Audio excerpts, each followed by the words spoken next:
In the Money is made possible by financial support from Old National Bank and Chicagoans like you.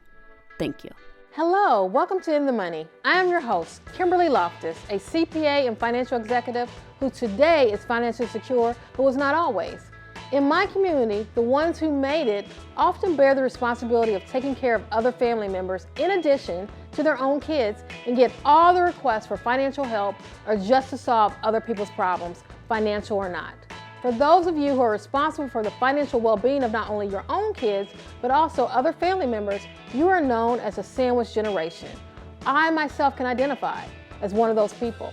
You want to help, but sometimes you wish someone would be there for you in the way that you are there for others. Since the role sometimes can be very hard, but that is not our reality. And we must find ways to deal with the stress of it all, with or without help, and take care of ourselves both financially and mentally.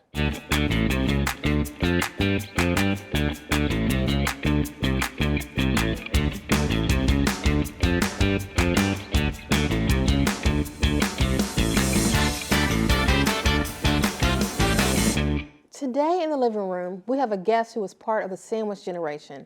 Please welcome Kim Dean, business advisor and recovering caregiver, to the show, who is impacted both mentally and financially from her much-needed caregiver role. Hello, Kim. Welcome to the show. Hi, Kimberly. Thank you for having me. So can you share a little bit about your caregiver role? Like, how did that come about? Well, I was a caregiver for both of my parents, both my mother and my father. I had aging parents, and the care for taking care of my mother wasn't able to take care of my father, as he had Alzheimer's and dementia. So she asked me, she's like, look, I need help with your dad.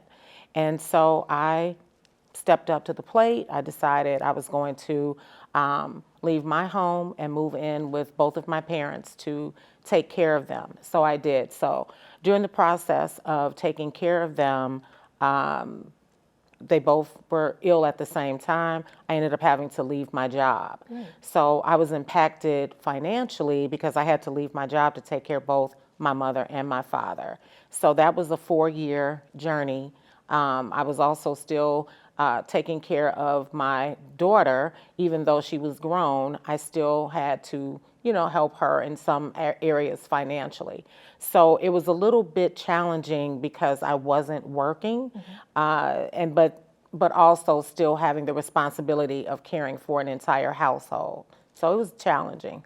So was your parents able to help in any capacity financially? Did they have savings or investments that they were able to contribute to help you along the way? So yes, they did. Now they weren't millionaires, but they were comfortable. They both, had, jobs where there were pensions and Social Security where they were able to, provide for themselves. So the majority of the income was primarily to take care of them and to run the household.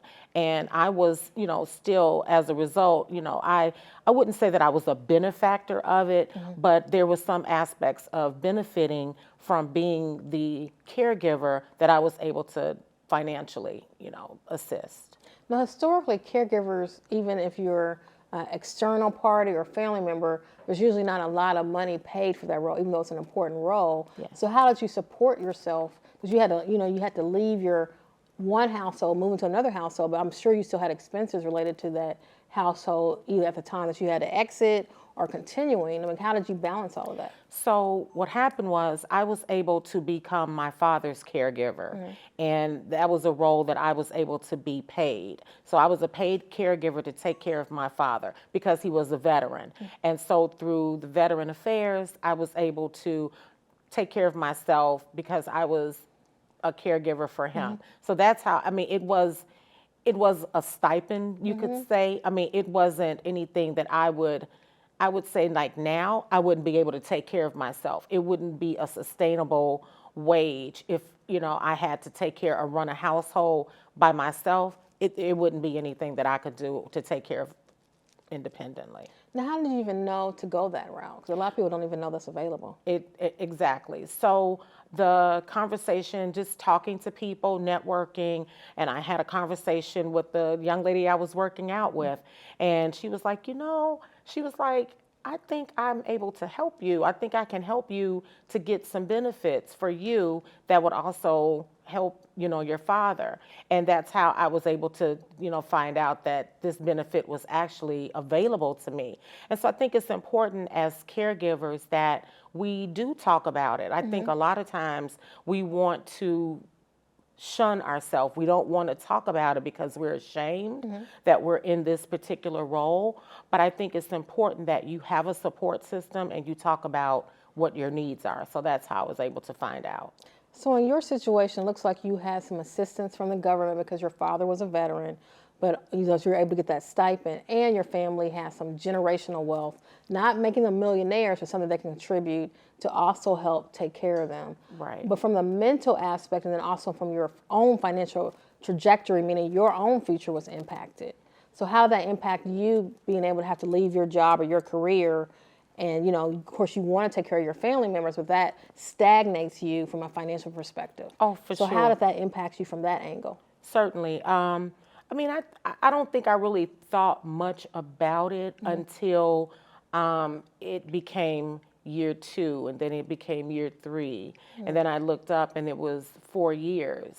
And I was like, oh, wow, I'm not paying into my own pension. I'm not paying into my own, Social Security. So prior to me leaving my job, I had to draw down my 401k. So I did have a little bit of income that I was able to take care of myself, not for a long time, but for a period of time. But once that ran out, I was pretty much just, living off of the income that I was receiving from being my father's caregiver. So I think I did start to think about, what my future is going to look like, what's going to happen to me after I'm ill, I'm aging or what. So I'm like, okay, I've got to figure out, I've got to get back to work, but it just wasn't conducive at that time, taking care of, 2 elderly parents, especially with my dad having dementia. Did you have any concerns about your generational wealth of, what you wanted to leave for your own child, given your situation when you were in the caregiver role? Oh, absolutely. Absolutely. I did. I thought about that because you think about that long term. You think about your future. You're taking care of people in the moment, but you're also thinking long term. As they're aging, I'm also aging as well. And so I do have to think about those, things in terms of, what would happen to me, if, something, being a caregiver, being the stress of a caregiver, if I didn't take care of myself and something happened to me, what would happen to my daughter? So those things are important. So you mentioned earlier about being open to communicating to people, telling the world, hey, this is what I'm going through, and that's how you found help from the Veterans Administration, for example. What about other family members? Did you go seek help from other family members that, also knew your parents or were family relations with the parents? Like, how did it end up falling all on you? I would say that I was the child that was here. I do have an older sibling, but he lived out of state. And because he lived out of state, it just made sense that I would be the person that would actually take care of my parents as they were aging. And so you really have to stop and think it's a labor of love. And I stepped into the role willingly. I stepped into the role very easily. And it was challenging, but I think that I was the best choice. So not to put you on the spot. Okay. But looking back at it, what would you wish that your brother would have done that would have been a tremendous help? Because you wanted to do it, you agreed to do it, but sometimes you still need help. What would have been that one thing that he could have done to make the road a little bit easier? I think, when you talk about, families, I think sometimes there has to be conversation. And I think there has to be conversation and understanding. And I think what happened was, for me in my particular situation, I think there was a lot of denial about the health and the conditions of our parents. And so I think sometimes when people are not really fully present with understanding what the other people's needs are, I think you become removed from it. And so I think that's probably, what it was is that I don't think that there was a full understanding that, yes, this is serious. They're aging and this is what they need. But I wish that it had been more support in terms of, hey, you know, take a break, you know, I'll come and stay and you go on vacation and, you know, or whatever you need to do. But it wasn't. But again, having an adult daughter, that was my support. Right. So, yeah, so. Nor was there anything when you look back on yourself and how you were in that moment, do you think there's anything that you could have did to be like, hey, come here now, or, you know, whatever. I don't know if it's a big brother, little brother, Right. but hey, I need some help. Do you see yourself also? Because a lot of times, because we're always stepping in the role of being the person who does everything, sometimes we just don't, it's not in us to ask for help. I don't have a problem asking for help. I don't. But I don't think that it would have been, I don't think it would have been received. You know what I mean? I don't think it would have been received because I don't think that it was something that was wanted. They wanted to do. And I'm not a person that will force someone to do something they don't want to do, because oftentimes when you force people to do things that they don't want to do, it's not done in excellence. Right. It's not done with the same level of care and compassion versus someone who, you know, has stepped into the role and has accepted, you know, the conditions that they're in. So I don't think it would have mattered. Okay. So after your family or your parents made their transition, Yes. how did you get your financial house back on track? Well, what happened was my father passed in April of 2020, right in the beginning of, you know, COVID. And at that particular time, the world had shut down. And there wasn't really much going on anyway. But you know, so at that point, you know, I kind of doubled down and, you know, looking after and taking care of my mother. And so in March of 21, I was able to actually go back into the same role that I had left before. So I work in a healthcare capacity, and I was actually able to go right back into the same role that I left. And so I think it was, you know, important. Like I feel like it was my calling. It's my gift, and I was able to go back to work in March of 2021. And, you know, I was able, at that point, I felt great, you know, like I was like, I feel like I'm on track. Right. I'm getting back my footing. And then my mother passed in September. So, yeah. So are there lessons that you learned as you think about your daughter that you've put in place in case something happens to you in the future? So what I did, I went to see an attorney and I put everything in trust. And so I put things in trust. I have things set up that if something were to happen to me, because even though she's an adult, I still think, but she's an only child. Right. And so there aren't any siblings to kind of help you to maneuver the process of going through losing a parent. So I have it set up where I have close friends that will step in, and, you know, that are the trustees of my estate that will be able to help her. Well, thank you so much for sharing this such a personal story and how you overcame everything and got everything ready for the next generation. Thank you for having me. Tune in this Friday at 7 p.m., CAN TV 19, as I discuss what's behind my smile. Not only myself, but so many women hide what they're suffering with, what they're challenged by behind their smiles.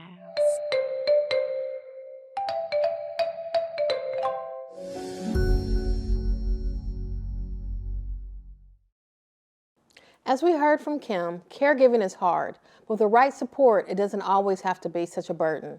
Also, as individual caregivers, we need to set some boundaries or demands so that it's not so tough. To help us have the skills to ask for help, but also set boundaries, joining us today is licensed clinical social worker Tamika Hill. Welcome to the show. Thank you for having me. So as you heard, we had someone telling their personal story about the sandwich generation. I mean, they're taking care of their own kid, but also having aging parents and them needing their help. They have the burden financially, they have the burden mentally and physically taking care of someone with little or no help. How do you set those boundaries or let people know you need help? And I'll say a little bit like my own personal experience is that a lot of times, because I look on the outside that I'm handling everything, I'm doing everything great, that I don't need help. So even when I ask for help, it's like, you don't really need no help. So how do you break through that? Well, first I would say stop creating superwoman hero for everybody. We teach people how to treat us. So when you act like you got it together, you teaching people, don't come and help me, actually. A lot of times we've been taught, like, don't be vulnerable. Oh, I'm not going to, I do, like the previous guest, how she said, I'm not going to force people. It's not about forcing, it's about enforcing a boundary, because people will, again, when you go online for the grocery store, you go to the least resistance. So if you become least resistance, people are going to take advantage of that because it's just human nature. Not that they have ill intentions. However, you have to think about it. If you don't set some expectations and have, again, consequences, I know people don't like that word, but that's how you build boundaries and help in the same space. Okay. So say I'm giving you an example of an aging parent, and this just happened. We're having a family meeting and deciding who's going to be the primary caregiver. And I also have my own responsibilities, my own immediate family that I need to take care of. How do you have those conversations in the very beginning of something happening where you're, all emotional or all stressed, and you don't want to be like, oh, I don't want to help, but you want to set some boundaries? How do you begin those conversations? For me, when it happened personally with me, it was set at the table. And so what you say is, okay, this is the part I can play. Because even as the primary caregiver, right, you still need help taking people to appointments. Even if you can't be here, say you live out of state, right? Well, what's your financial contribute? So you can help bring some extra help. When can you come on my vacation? I think sometimes we get so emotional. We want, especially with our parents and grandparents, we want to just get emotionally overwhelmed, and then we're like, oh, I'm going to do it. And we get mad because other people don't volunteer, or we don't think of other ways they can help that will benefit us. So maybe some brainstorming of ways you can contribute, because sometimes, financially you may not have it, but there's, time, there's just, some type of relief or something that you can give that doesn't always have to be financial in nature. Right. You don't always say you don't have the money. Okay, well, you can come once a week, or you can do the doctor's appointments. So who's responsible for leading those conversations? Because that person is not going to do it. Is that on the primary caregiver to say, hey, they brainstorm if they're not able to get other people to brainstorm, and then come up with suggestions and maybe assignments to people to say, hey, you're going to come in on Fridays and lunchtime so I can have a break? Yes, I think when you take the role of primary, that's exactly what it is. So you know what you need because you're the primary person on point. So you know what you need more than anything. So I don't tell people, but I ask, okay, what can you do in the time or financial or these components? And then when people can't come up with their own solutions, there's a guided solution or suggestion. So what about the people who are resistant to help? This in the family, but you still, you can't get a break unless they help or financially contribute. How would you treat those people? I believe in consequences. Okay. So what would be a consequence? So give me an example of what would be a resistance. So I've basically asked you, hey, I've been taking care of our mother for, 3 months now. I need a break. I just need a weekend away. Can you come on XYZ weekend? And then they're like, no, I have my own responsibilities. How do you counter that? Oh, so I'm going to ask, what days are you available? And then if there's a no, then now you've cut where you have no say in anything anymore after that for me. So they have no say in the future caregiving because they're not, which I think that's fair. Yeah. I think the consequence of not being a part of something is you don't get to be a part of it after. You can't have it both ways. And I know that's emotional for some people, but at the end of the day, you can't say, oh, I'm in and I'm out. Right. Like, I'm already mentally drained doing the caregiving. Now you're going to drain me afterwards too? No. Now, what about asking for outside help? A lot of times people just want to keep everything in the family. And what you said, hey, if you're not going to help, then I have to go outside. So how do you have those conversations? I know people aren't open to the external help. However, again, the primary gets the final say. So even with aging parents, sometimes they're very resistant to new people coming in the home with the assistance out. So I say brainstorm first, see if there's any family, friends, because they do have agencies now that do have a lot of help with caregiving. So if there's nobody in the family, a friend, extension, then we have to just last result. So I do believe in presenting options and like, okay, I can't do it, so who would you want? And then they have to ask the same people that they saying they want, so they get that no, and then, okay, what's next? Because we can't stop. Now, what about the mental stress of caregiving, be it that you're doing it by yourself or maybe even have help? It's still stressful seeing a loved one go through these changes. What would you recommend to help them as they're going through this caregiving journey? A lot of self-care, which I know is very difficult, but I say plan for it. And I think that's where a lot of us fall short because we're in the day-to-day, and again, we don't seem to stop and take care of ourselves. And you also have to be mindful of other people's schedule, even with your own self-care, right?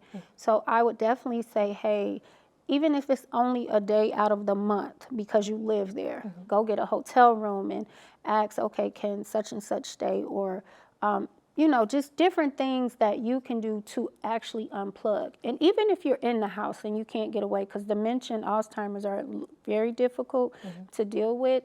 So I say, even with those things, like you may have to lock yourself in a room and get quiet time, or still those moments when they're resting, What about therapy or journaling?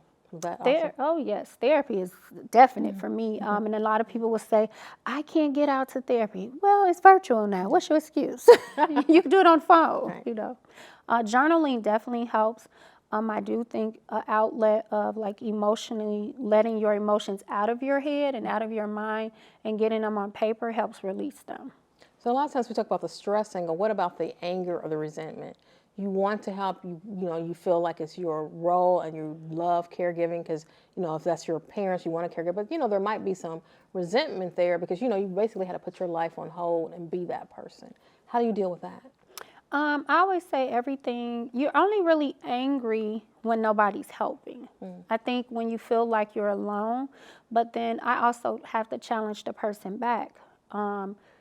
What are you doing to create those spaces so you don't become angry? Because often we're only angry due to we feel alone or nobody's helping us. Okay. These are wonderful tips. Thank you so much for the journaling and asking for help. I really appreciate it and hope we help everyone out there.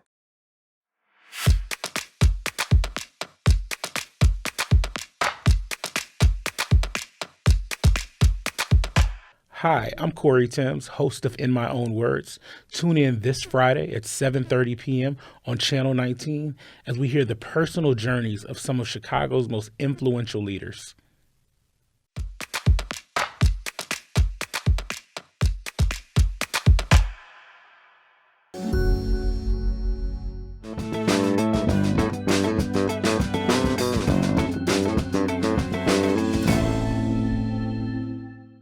Now we're going to talk about budgeting.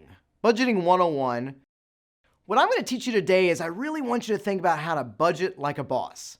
When we budget effectively, we are getting control over our finances. It's going to keep you focused on your financial goals, and you're going to know where every penny of your money is going.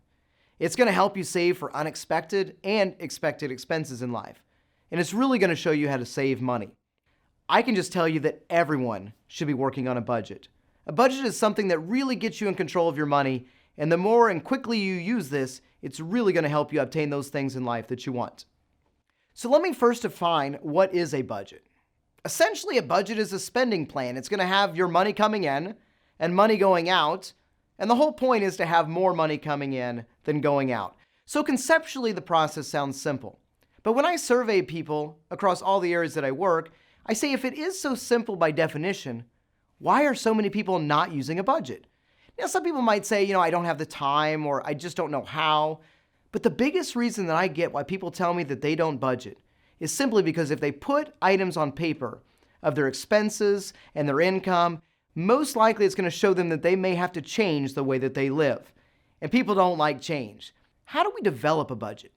Well, first and foremost, I think the key piece of this is to think about where does your money go? Now, if I surveyed most of you today, or most of the people that I work with, I will ask them, how many of you have ever ran out of money at one time in your life before you got paid again? Now, about 99% of the people that I've talked to say it's happened to them. So the key piece of this is for 1 week, I challenge you, 1 week, write down everything you spend, excluding your bills. This is your other spending that you do on a daily basis. And let's see where that money goes. What I really want to stress is to treat your family budget like a business. So picture this, if you're a business, you have one main goal, and that's to make a profit. If you're not making a profit, you have two options, right? You can grow revenue or you can cut your expenses. Which one's easier? Unfortunately, the expense reduction is easier. But in the family side, it's the same thing, right? If you're not making ends meet and you're taking your income minus your expenses, we hope to see a surplus or money left over.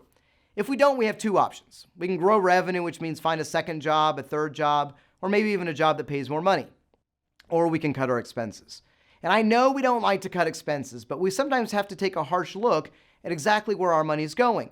And then I also challenge you to save for both short-term and long-term savings. This short-term could be things maybe for a vacation next year, or holiday expenses that are coming up, or maybe long-term savings, that retirement fund, long-term investments, or paying down things quicker.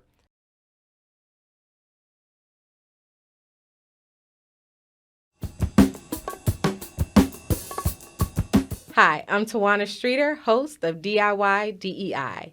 Tune in on Monday at 7:30 p.m. on CAN TV 19 as I talk with Donata Andrews about the current state of DEI. Let's talk about diversity. Let's talk about inclusion. Let's talk Right. about equity. Let's talk about belonging.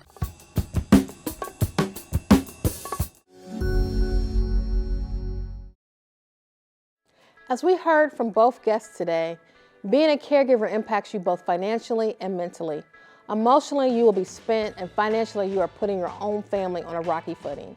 As a caregiver, you need to tap into your inner spokesperson and advocate for assistance from other family members to get the help you need. Yes, someone in the family should volunteer, but if you are always the one saving the day, you're not the one being viewed as needing help. My money challenge to you is to first identify your role in the family. You know if you are the caregiver or the bystander. As a caregiver, ask for help even if that help comes outside of your family. For the bystanders who are watching, step up and help, be it time or financial. Don't let the whole family's issues fall on one or two to be the problem solvers. By approaching it from both sides, caregivers can have a balanced life.